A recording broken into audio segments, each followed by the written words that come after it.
New details tonight. We are finally learning what triggered that massive power outage that knocked out electricity across multiple parishes more than a week ago, leaving a lot of you in the dark on a very hot day. Thanks for joining us, everyone. I'm Sheree Skipson. Energy officials went before the New Orleans City Council today to talk about what went wrong. Emily Strahan tells us what led to that historic breakout. It's been just over a week since much of the metro area lost power. Now city council members, the public, and state officials want answers about the blackout. For over 3 hours, MISO and Entergy shared the hot seat in council chambers. What we had happen on Sunday was done to us, not with us.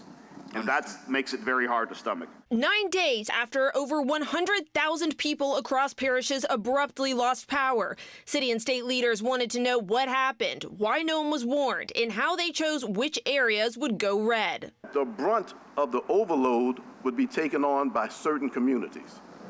Who made that decision? MISO, the operator overseeing electrical grids across part of the continent, was up first.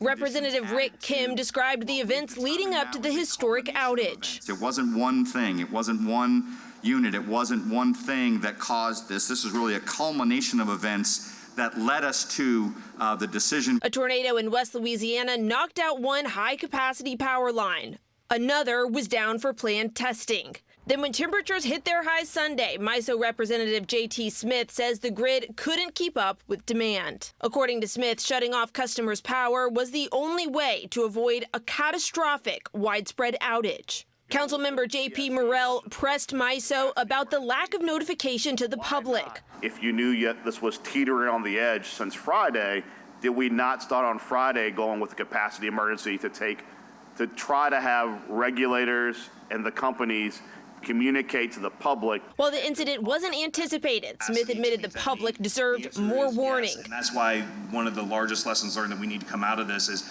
how do we make sure that we have a good communication plan going forward. When Entergy took the floor, Representative explained how they chose whose power to cut. We chose those based on 3 criteria. The first criteria was to get the maximum relief we could get on the constrained transmission line. The second was to interrupt the fewest customers possible. And then the third was to avoid making the problem worse. But ultimately, the energy company says they were following MISO's orders and they didn't get much more notice than the public. In retrospect, however, we do believe that we can work with MISO to improve and provide some type of notification, even if we have this short amount of time to act. In the coming weeks, the Louisiana Public Service Commission will hold a meeting to discuss plans for the future. Amelia Strahan, WWL, Louisiana.